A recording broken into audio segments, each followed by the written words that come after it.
Hello everyone, इस video के अंदर हम पढ़ने वाले हैं ईएमएफ एंड टीपीडी के बारे में। तो देखो ईएमएफ एंड टीपीडी क्या होते हैं। तो ईएमएफ की फुल फॉर्म होती है इलेक्ट्रोमोटिव फोर्स एंड टीपीडी की फुल फॉर्म होती है टर्मिनल पोटेंशियल डिफरेंस। ठीक है, तो इस वीडियो के अंदर पहले हम ईएमएफ के बारे में बात करेंगे, फिर टीपीडी के बारे में। ठीक है, तो देखो सबसे पहले हम बात करते हैं ईएमएफ क्या होता है, इलेक्ट्रोमोटिव फोर्स क्या होता है। तो इलेक्ट्रोमोटिव फोर्स या ईएमएफ किसी भी सोर्स या सेल के दोनों टर्मिनल के बीच का मैक्सिमम पोटेंशियल डिफरेंस होता है जब वो ओपन सर्किट में होता है। कि सर्किट आपका कैसा है, ओपन है, तो आपके पास सेल या बैटरी क्या होगी, सर्किट के अंदर यूज में नहीं होगी, तो उसके दोनों टर्मिनल के बीच का मैक्सिमम जो पोटेंशियल डिफरेंस होगा वो क्या होगा, ईएमएफ होगा। कि मान लो हमारे पास ये सर्किट है, एक रजिस्टर लगा हुआ है और इसके अंदर ये सेल कनेक्टेड है और सर्किट कैसा, ओपन सर्किट है। मतलब आपके पास ओपन सर्किट का मतलब है कि जो सेल या फिर बैटरी जो है वो यूज के अंदर नहीं आ रही, तो इसके दोनों टर्मिनल के अक्रॉस जो मैक्सिमम पोटेंशियल डिफरेंस होने वाला है उसको हम क्या बोलेंगे, ईएमएफ। कि जब सेल यूज में नहीं है तो उसका पोटेंशियल क्या होगा, मैक्सिमम होगा, और उस मैक्सिमम पोटेंशियल को हम क्या बोलते हैं, ईएमएफ बोलते हैं। और ये कब, जब ओपन सर्किट के अंदर ये कनेक्टेड होता है। क्लियर है। तो इसकी डेफिनेशन क्या होगी, it is equal to maximum potential difference between the two terminals of source when it is in an open circuit। ये कह रहा है कि कोई भी सोर्स है उनके दोनों टर्मिनल के बीच का मैक्सिमम पोटेंशियल डिफरेंस जब वो क्या होगा, ओपन सर्किट के अंदर होगा।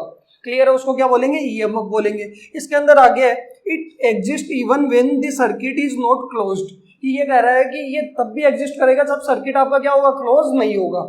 ठीक है, आगे इसके अंदर है it is independent of resistance of the circuit, internal resistance of the cell and current in the circuit. कि जो आपके पास सेल का ईएमएफ होने वाला है, मैक्सिमम पोटेंशियल डिफरेंस होने वाला है, वही सर्किट के अंदर जो रेजिस्टेंस है इसकी वैल्यू पे डिपेंड नहीं करेगा।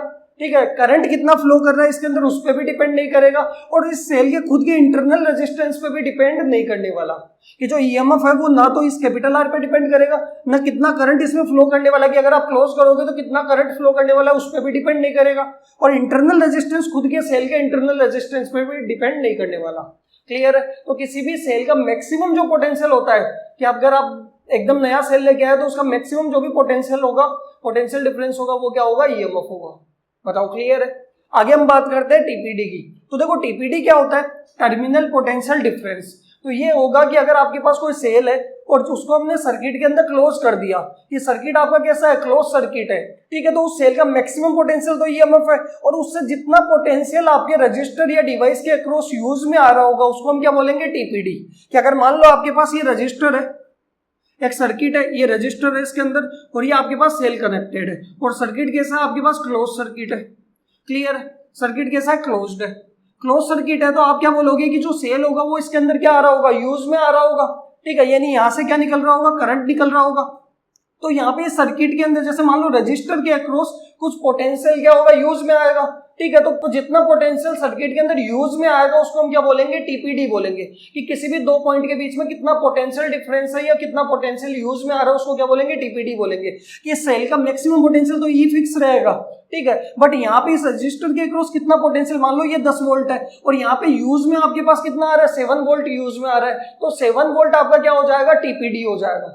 क्लियर है। तो जो भी पोटेंशियल डिफरेंस किसी भी दो पॉइंट के बीच में होने वाला है या जो सर्किट के अंदर यूज में आने वाला है, ठीक है, मैक्सिमम तो ईएमएफ है, और जितना उसमें से यूज में आएगा वो क्या होगा, टीपीडी होगा।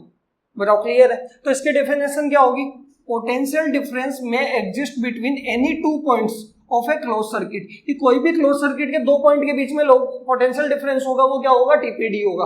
कि मान लो मैंने कहा कि यहाँ पे इस पॉइंट और इस पॉइंट के बीच का पोटेंशियल डिफरेंस, और वो कितना आएगा, मान रेजिस्टेंस आर है तो कितना आएगा, V = I × R, और ये आपका क्या होगा, टीपीडी। टीपीडी को V से डिनोट किया जाता है, ईएमएफ को कैपिटल E से। क्लियर है। इसके अंदर आगे it exist only when the circuit is closed. और टीपीडी तभी एग्जिस्ट करेगा जब सर्किट आपका क्या होगा, क्लोज होगा।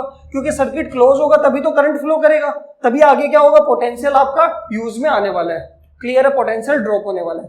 ठीक है, आगे इसके अंदर है it depends on the resistance, internal resistance of the cell and current in the circuit. कि जो आपका टीपीडी होने वाला है V, वो रेजिस्टेंस की वैल्यू पे डिपेंड करने वाला है। ठीक है, करंट पे भी डिपेंड करने वाला है, और इंटरनल रेजिस्टेंस पे भी डिपेंड करेगा सेल के। कि सेल के इंटरनल रेजिस्टेंस पे भी डिपेंड करेगा, एक्सटर्नल पे भी डिपेंड करेगा, यानी जो भी आपके पास रेजिस्टेंस है वायर का उस पर डिपेंड करेगा, और करंट की वैल्यू पे भी क्या करने वाला है, डिपेंड करने वाला है। बताओ क्लियर है। तो ईएमएफ क्या होता है, किसी भी सेल का मैक्सिमम पोटेंशियल जब वो यूज में नहीं होता, सर्किट के अंदर ओपन सर्किट में होता है, सर्किट में यूज में नहीं है, उसको ईएमएफ बोलेंगे। और जब सर्किट क्लोज होगा तो उसमें से जो यूज में आ रहा होगा सर्किट के अंदर उसको हम क्या बोलेंगे, टीपीडी। किसके अक्रॉस आएगा, रेजिस्टेंस के अक्रॉस, इंटरनल रेजिस्टेंस के अक्रॉस, और डिपेंड करंट पे भी करने वाला है, क्योंकि वी निकालोगे तो ओम्स लॉ के अकॉर्डिंग क्या होगा, आई इंटू आर। क्लियर है। इंटरनल रेजिस्टेंस से निकालोगे तो क्या होगा, आई इंटू स्मॉल आर, इंटरनल को स्मॉल आर से डिनोट करते हैं। ठीक है। तो टीपीडी जो यूज में आ रहा है, और ईएमएफ क्या होगा, मैक्सिमम पोटेंशियल होगा सेल का। बताओ क्लियर है यहां तक। Okay, thank you.